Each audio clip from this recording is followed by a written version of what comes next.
Em um momento em que cada conquista na área de inclusão e acessibilidade soam como vitória, uma única andorinha pode fazer verão.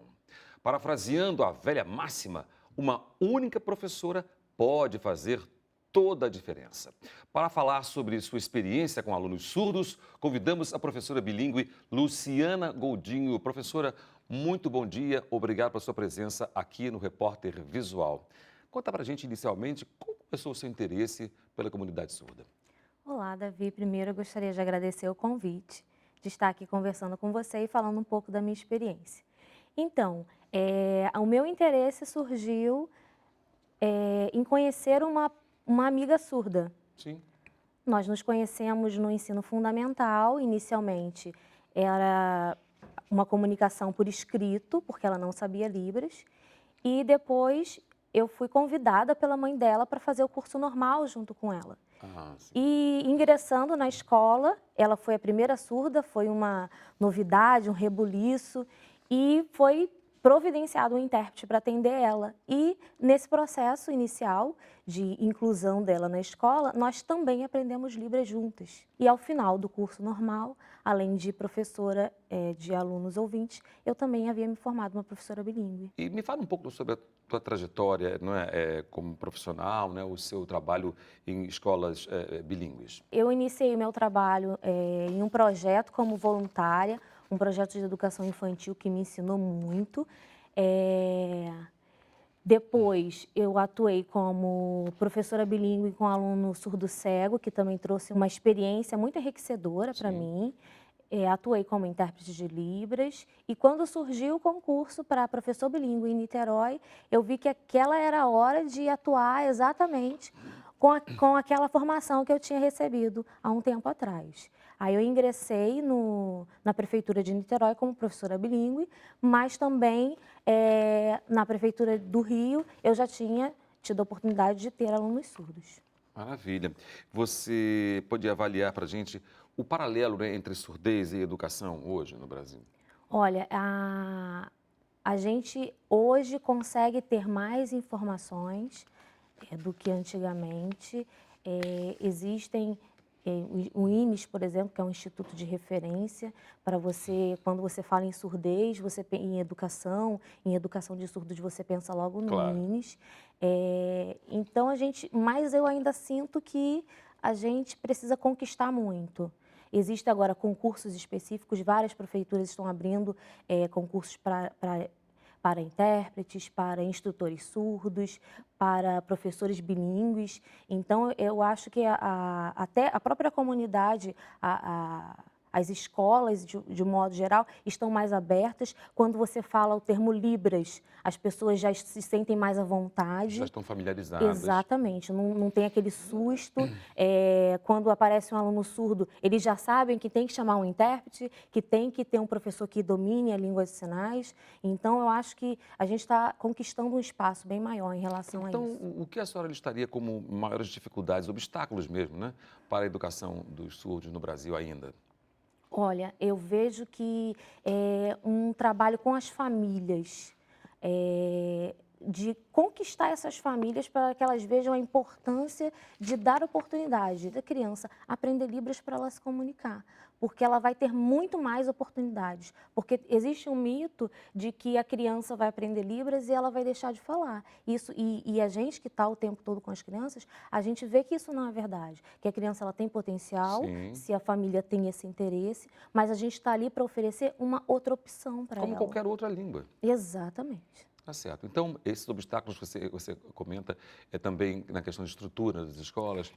As escolas estão se abrindo cada vez mais para a inclusão, mas na área da educação de surdos a gente percebe que a gente está engatinhando no sentido de conscientizar que para o aluno surdo ele precisa de um estímulo linguístico e de um trabalho específico para isso. Então, no nível inicial, no primeiro ano, na alfabetização, ter contato com profissionais bilíngues, turmas ter contato com pares linguísticos, isso é muito importante. A gente vê que isso faz muita falta para as crianças, estar com outras crianças surdas, estar com adultos surdos, porque eu, como professora bilíngue, por mais que eu tenha domínio da língua, eu não sou um modelo linguístico para esse aluno, então a gente preza por isso, pela presença desse profissional atuando junto com a gente. Você explicar um pouquinho o que seria uma sala de recurso?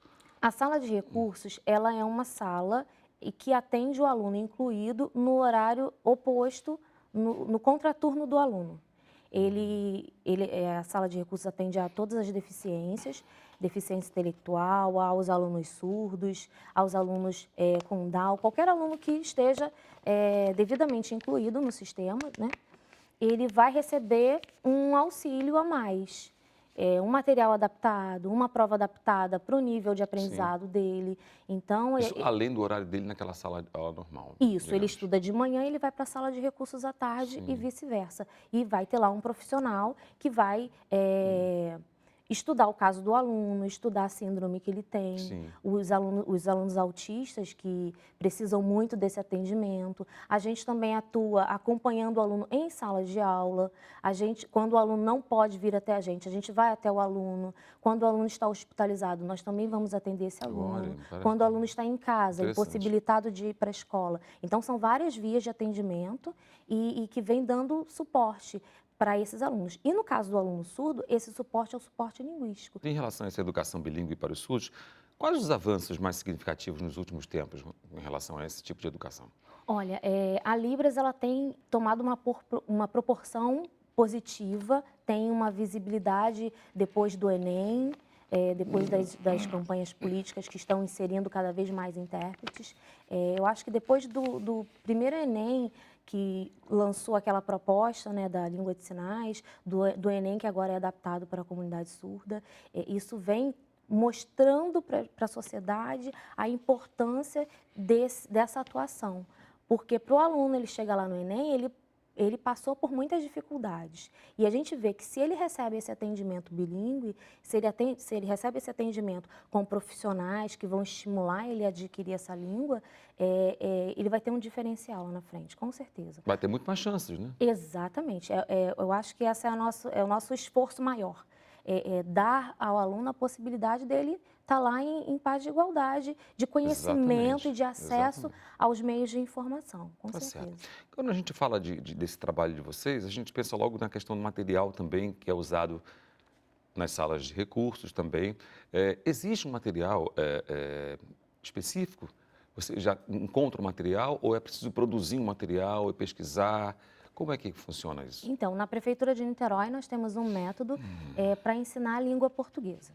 E a gente vai adaptando todo o material baseado nesse método, de forma a oferecer ao aluno um material com mais imagem, porque a gente sabe que o surdo ele é atraído mais por imagens, então é um material mais colorido, é um material... Mas existem também outras deficiências. Eu estou vendo aqui que você tem TDAH, autistas, DI, que é deficiência intelectual, não é isso? Superdotados até, cegos, surdos cegos, são vários tipos de deficiência. Vocês conseguem atender essa demanda toda? Olha, Tem que pesquisar muito. Exatamente. Cada aluno que chega para a gente, ele chega com uma demanda. Então, se o aluno é deficiente intelectual, eu tenho que, como professora de sala de recursos, ou até mesmo como professora que atende surdo, a gente percebe que aquele aluno, se ele é surdo, ele tem o intelectual dele normal. Agora, ele pode ter outro comprometimento. Sim. Então, as adaptações, o material, tudo vai ser construído na tentativa de alcançar aquele aluno para que ele possa avançar.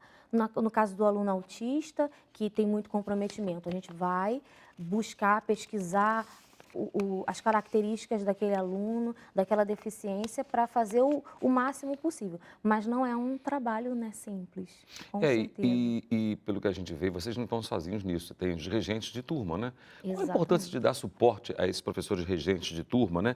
E até mesmo formar, não é? Pessoas melhores, seres humanos e professores, profissionais melhores para atuar com pessoas que têm alguma deficiência. Então, enquanto eu estive regente, praticamente todas as minhas turmas tinham algum aluno com deficiência.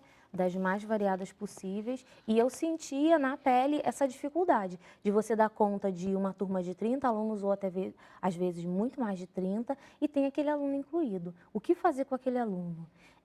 E eu fui adquirindo ao longo dos anos estratégias de atender esse aluno. E atuando em sala de recursos, eu faço esse trabalho de orientar o professor, de sensibilizar ele de que aquele aluno ele precisa participar, de que ele precisa de um material, ele precisa de uma prova mais simples, ele precisa estar inserido dentro de todas as atividades. Na escola de Niterói, por exemplo, nós temos um professor de educação física que sabe Libras, uma Olha. professora de inglês que sabe Libras. Então, eles já têm essa sensibilidade de que eles Sim. precisam se comunicar com o aluno. Não é simplesmente para uma criança que está em nível inicial, você botar um professor falando e um intérprete do lado, que a dinâmica não vai ser a mesma. Eu imagino que depois dessas ações todas no trabalho de vocês, deva ser muito gratificante, além, é claro, do seu salário, o que vocês recebem de volta dessas experiências, né, professora? Com certeza. A vida, eu acho que ela é feita de encontros e reencontros. Então, essa mesma amiga pela qual eu ingressei nesse mundo, né, de inclusão, de Libras e de surdos, eu reencontrei ela 17 anos depois. E qual não foi o meu prazer de trabalhar com a pessoa que me deu o caminho que eu estou seguindo até hoje. Muito bonito Então, isso, né? ver os alunos, ver o trabalho que ela faz, o trabalho que fizemos juntas e ver que hoje a gente tem mais recursos, mais possibilidades de promover esse aluno, de estimular esse aluno, sem dúvida é tão gratificante quanto, né? Com certeza. Professora Luciana Goldinho, muito obrigado pela sua presença aqui no nosso programa. Obrigado pelas informações que tanto nos enriqueceram. Muito obrigado mesmo. E o Repórter Visual fica por aqui. Para você que nos assistiu, um abraço e até uma próxima oportunidade. Um bom dia para você.